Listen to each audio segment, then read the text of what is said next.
Here with Shelby Willis. How's your week going? That's going pretty good, actually.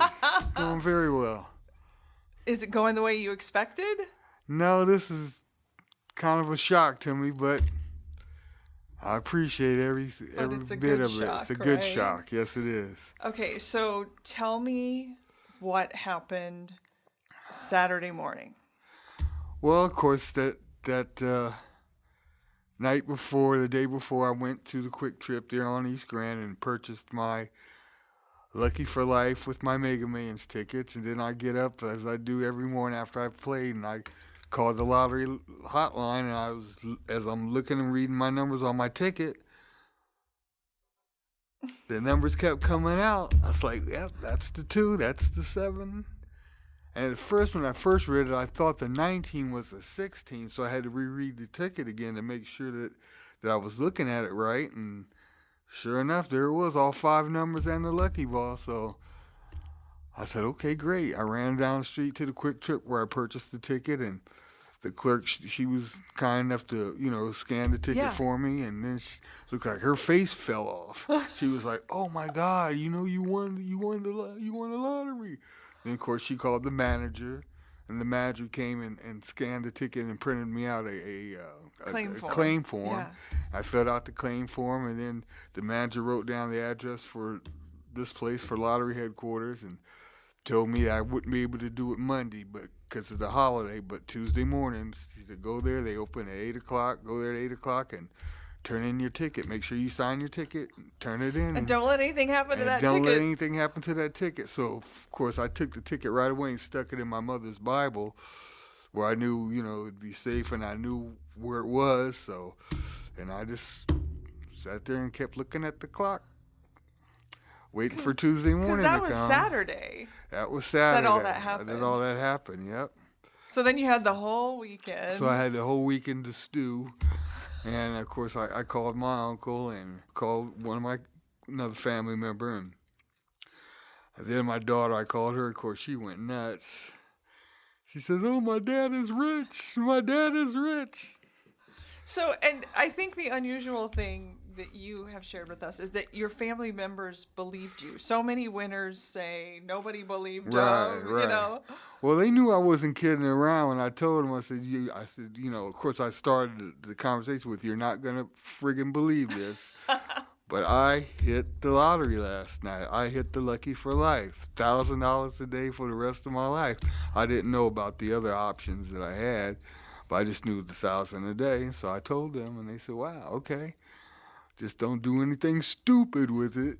Get a financial planner, and maybe get an attorney, and I've got some people who are working on making arrangements for me to connect with those folks, and I'm going to take Perfect. care of that today as soon as I get an opportunity, and Perfect. get that worked out. So I don't want to squander this money. This is important. This is going to change things for myself, my children, and my grandchildren. So I got to do it right, and so that's my intention, is to do it right. So Well, you've had a few days to think about this, but it sounds like you really are taking this seriously. absolutely, you don't get a chance like this often. That's for sure. So got to get it right the first time. Now, I ask you if you ever really thought you would win. I always knew it was a possibility, but I didn't really realistically think that it would happen, just bam, just like that. That it would happen this way. I never thought that would happen, but it did. So I just got blessed. It's amazing. It's amazing. It's I'm sure was your brain just racing? Was your heart racing? It still is. It still is. So Well, you're hiding it well. You Well. look pretty calm. It's like the duck on the water, yeah, right? no, The feet yeah. are going. The feet are going. Feet are going like crazy underneath the surface. That's for sure. So you are currently retired, but I know you'd worked in the security industry for a number of years. You were born in Iowa, but then you spent the bulk of your life elsewhere. Is that right? Yes, on the East Coast in New Jersey and Delaware, and I lived a couple of years overseas in Korea as well when I was in the military. Okay. What branch of the military? I were was you in Air Force. Okay. Well, thank you for your service, and Happy Veterans Day the Right. day after. So You, you knew why the office was closed exactly, yesterday, obviously. exactly. And then you said your father had been here in the Des Moines area, was in poor health, and you moved back to help Yes, him. yes, he was in poor health, and I just didn't feel comfortable going back and leaving him here because he lived alone. He was by himself. I didn't feel comfortable going back to Jersey and leaving him here in that condition. So I tried to make arrangements to get him some assistance, and being kind of a stubborn old guy he wasn't really accepting of the assistance I had set up for him, and I felt so bad for the poor case manager who was handling it. He would he'd call me at my office back in Jersey and say, "Man, your dad's a tough one." I said, "Yeah, old Mike can be tough sometimes." So I said, "Well, just do the best you can." I said, "I'm planning on coming back home, soon anyway to check on him." So he did, and I did, and that's how I ended up back here. Okay. Well, we're glad you're here so Yeah. that this could happen. Yeah, right. But you're thinking about, since your daughters live out east and you had spent so many years there, you're thinking about moving back to Jersey. Is that right? Yes, I also have a brother out there as well, and I'm sure he would like to see me come back out. So, yeah. So you might be a short time Iowa resident. Yeah, well, I got some things I want to clean up here first before I go, so I have a totally clean slate when I get back to Jersey and pick up life from there. So you have talked about you are recently retired.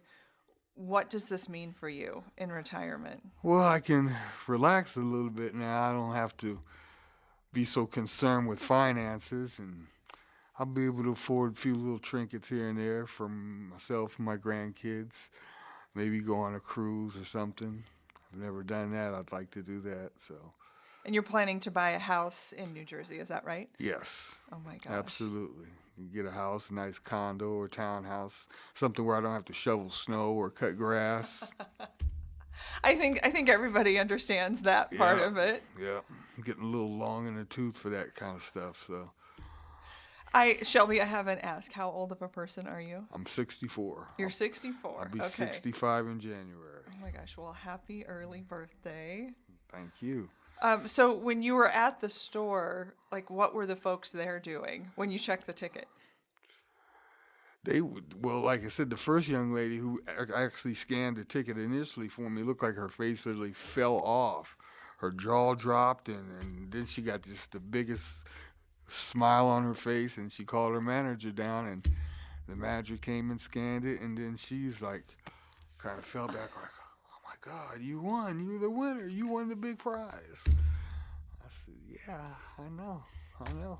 The stores like it when it's a regular customer because, it's Right. someone they know, they've helped through the Right. years. And is that where you regularly buy your tickets? Yes, generally, yep.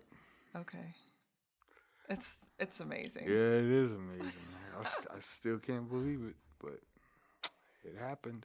So I don't know if you told Mary this, maybe you did. You just quit your job today, right? Actually, I quit it Saturday. Yeah. After I got my paperwork from the Quick Trip, I went and turned in my uniforms and said, I don't think I'll be doing this anymore. So, You say you're retired very recently. yes.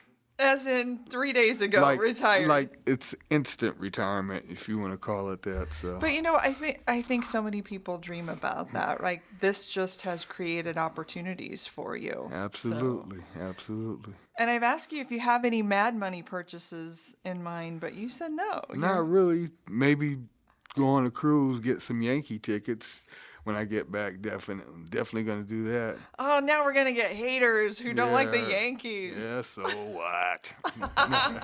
Are you a lifelong Yankees fan? Pretty much since the 70s. Okay. The 70s. That's a fell in long love with time. Yankees. Well, initially I started off as an Oakland A's fan because what they used to call the Iowa Oaks Yeah. were the right. farm club for the Oakland Right. A's. So I fell in love with the Oakland A's. Then Charlie sold Reggie Jackson and Catfish Hunter to the Yankees, and I followed Reggie and Catfish to the Yankees, and that's how I became a Yankee fan.